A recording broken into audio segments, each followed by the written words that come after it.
Now at this state with around 20 or so NBA games left, is Joel Embiid in the race? Is it Giannis? I saw you kind of tweeting about MVP yesterday, so want to know your thoughts on the current status of the race. I haven't decided my vote yet. I think anybody who has a decided vote right now would be completely disingenuous. I think as far as the race itself, those straw polls, I think can be, I won't say misleading, but it can lead to groupthink. That's the one thing that I hate about the MVP conversation as a whole for the past 10 years has been overwhelmingly large margins of victory, whether it was, Steph winning unanimous MVP, which I think was deserved, and LeBron winning it and only missing about one vote. It's been large margins. So this kind of follows the trend of that because I think people get bullied online by saying, hey, our guy is this. And if you don't see it, you're a brute and you're uncouth. And I think last year was a little more difficult to discern. Last year I voted for Giannis. This year I could see myself giving my vote to Jokic because of the team success, not necessarily the triple doubles, but because he's checking off a lot of different boxes. Embiid has to be feeling like, man, what else do I have to do to win an MVP here? Because of everything he's doing, especially on the defensive end. He's probably going to be a victim of his team, even though his team has been really kind of good. It could just be a matter of Jokic is Jordan to his Clyde Drexler, and he's just a victim of his time. And the funny thing is, ladies, neither one of those dudes is Giannis. Neither one of those dudes is the best player in basketball on both ends of the floor. So as great as they both are, Giannis could still wind up winning an award and maybe should. Well, why is it that you didn't choose Giannis right now? Because you just said if I had to pick, it would be Jokic. Why wouldn't it be Giannis? Feeling the way that you do, just saying, great things about him and all.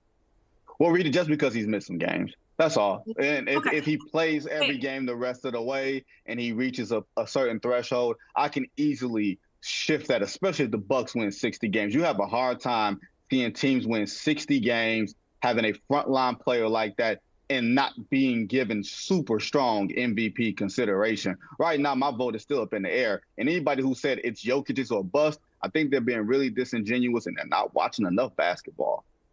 So, Sherrod, let me ask you this question.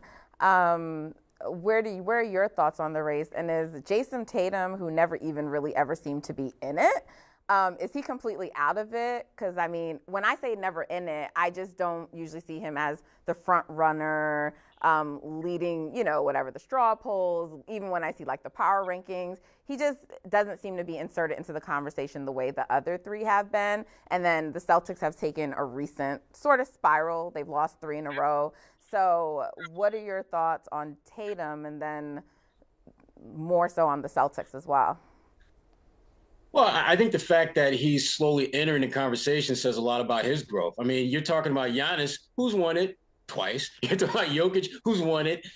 And you're talking about Joel Embiid, who has been the Susan Lucci of the MVP race. He's always going to be in that top 2 or 3, but he's not going to win it because his team is not built to be anything other than one of the better teams, but not the best team.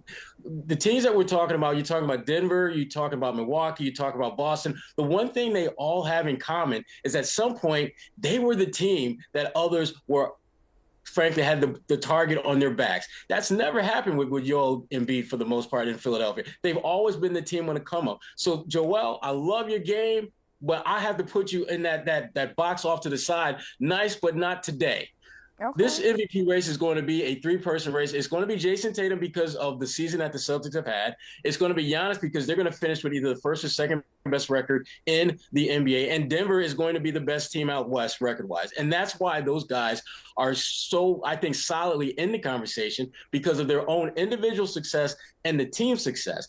I don't care if you score 30 points a game and your team is like winning, 32 games and losing 48, 50. You don't matter to me. I need winners. You know that. Yeah, so you think Tatum... Listen, Goodwill, don't give me that look. You think Tatum is still in the race, Sherrod? You think Tatum is still in the race? Because I feel like he's being discounted.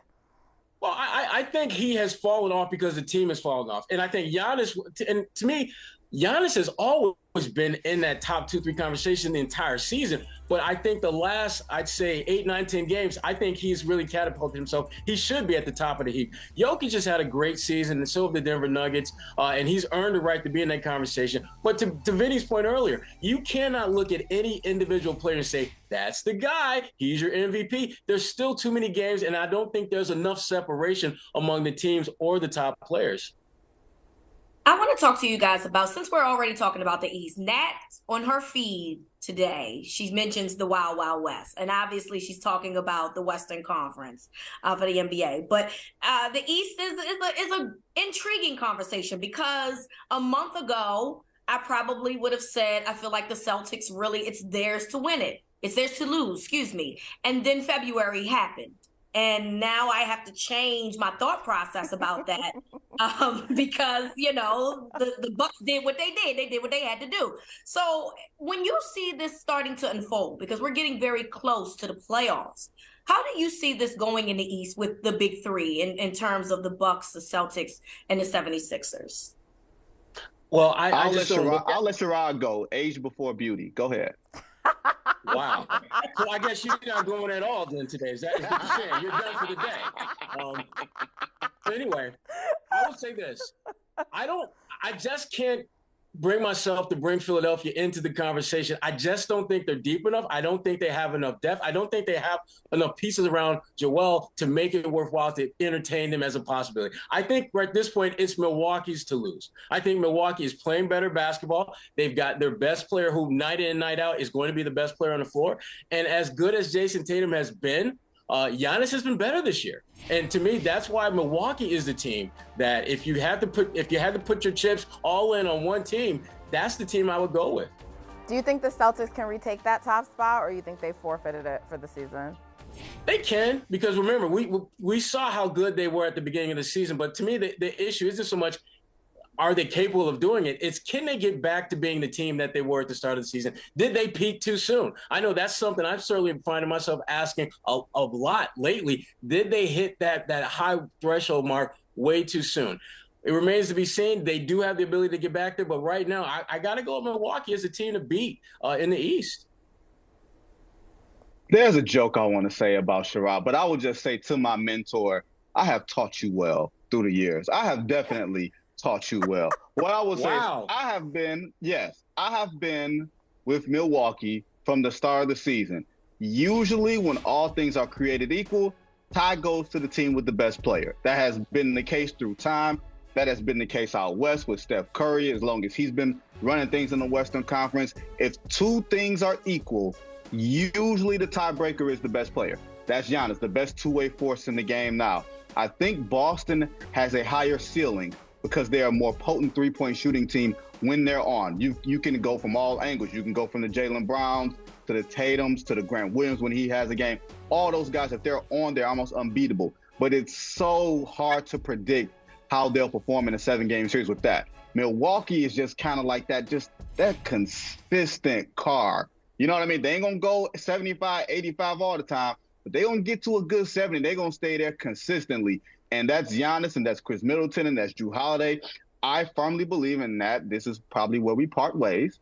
I believe that if the Milwaukee Bucks were healthy last year, they would have repeated. And I think they still come. I don't agree with that. I don't. Let's get him, Nat. Let's get him. He's wrong. You know he's wrong. Of course. You're not going to agree with me. But lies don't care who tell it, and neither do the truth. And I'm a truth teller, and I'm going to tell it like a T.I. is. I think the Milwaukee Bucks are the most completely built basketball team. The Celtics still win that series last year. That's my opinion.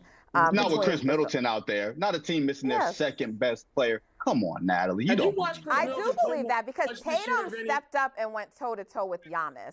And I feel like that gets overlooked. Like, I get it. They were missing a player, but he still stepped up. They went into Milwaukee and won a game there when Milwaukee could have closed it out. So, I mean, give them their credit. I'm not convinced just because. All credit due. Every championship won has a matter of luck. Every road has a matter of luck. So how are you convinced that Milwaukee would have repeated if luck is involved? How are you convinced that they would have repeated? because Sensei, They wasn't as repeating a nothing. as a full roster, and whether you include luck or not, I'm just prognosticating. If Chris Middleton as the second best player, as a guy who put up a 40-piece in a finals game when they were down 2-0 at the crib, I think that they could have stepped up and taken that series. Remember, they won Game 5 in Boston, that swing game. Yeah, they gave it away in Game 6, but they won a swing Game 5 on the road. Usually that means you go home and close it out with your stars. They just didn't have the stars to compete with everything that Boston had. Boston won that series and they earned it. But if you're asking me if all things were created equal, I will take the Bucks last year and this year. I could be wrong. Drew would have gotten tired if the Bucks advanced. Drew would have been exhausted running around chasing the Splash Brothers. I don't want to hear about it. Sherrod. Here we go. Okay, I want to move to the West really quickly. But I just want to know: are the Knicks just a cool story in the East? I mean, I don't believe in them, but I'm getting a lot of flack because I don't believe in them from NBA Twitter. So I'm just curious, like, what's their ceiling? The Knicks I'm looking forward to that first round matchup between them and Cleveland because I do believe that's going to be your 4-5 matchup. I don't care who's at home. That's a great first round matchup. I am willing to take a little swig of that New York Knicks Kool-Aid, but I will not take a big gulping help. No, they're not that good. They're better than people I think who've been dumping on them. Believe they are, but they're not a championship caliber team. They're not. I don't believe they're a team that'll get any further than the second round of the playoffs. Which for the New York Knicks is you damn near got you might get a parade. Oh, parade. They celebrated the last time that they won a play. They won one playoff game and they celebrated. So I mean, I'm always down for. I ain't mad at that. I just remember when they had Carmelo Anthony and they beat the Celtics in the first round, you'd have thought that they just got the Larry O'Brien trophy that night. The way they was acting. Which is sad. I mean, as someone who grew up in upstate New York, to watch the Knicks act as if that's like a big deal. But bottom line is this: they are a quality team, and I think the biggest reason why they're better now is Tom Thibodeau just said, you know what? We are not going to play this grinded out style of basketball. We're just going to let it fly, and we're going to get back and play defense. That's all we're going to do. Shot chuck, get back on defense. That's literally what they're doing now. And I'm watching them play the Celtics the other night, and I'm thinking like, damn. Julius Randle has the green light, but damn, every single other guy that shot on the squad got the green light too. They made Emmanuel Quigley look like damn Isaiah Thomas. That's the non-Bible spelled Isaiah Thomas from Detroit, not the one that played in Boston. He got anywhere he wanted to. And to me, I love watching the Knicks play now because they look like they're having fun out there. They don't look like, they got a coach who's saying you got to play defense. And when you're not playing defense, you got to get back on defense. So Knicks are real. Okay. Second round. Okay, well, we didn't talk about the West, but another cool story over there are the Kings. So tell me, Vincent, do the Kings hold on to that 2 spot now that they're there? You got to tell me if Ja Morant plays another game this year. Well, that's what I was going to say. How far does the Grizzlies fall? You need to come back on and let's talk about that. Yeah, we'll talk about that. And Sherrod, I'm going to talk to you offline. I got something for you too, Daniel son. Fellas, thank you. Thank you for joining us today. Thank you, guys. Thank you. See y'all. See y'all. Hey, thank you for watching Brother from Another. If you haven't hit that subscribe button, go ahead and do that now. Don't forget you can catch us 3 to 4 weekdays on PeacockTV.com and on Sirius XM Channel 85.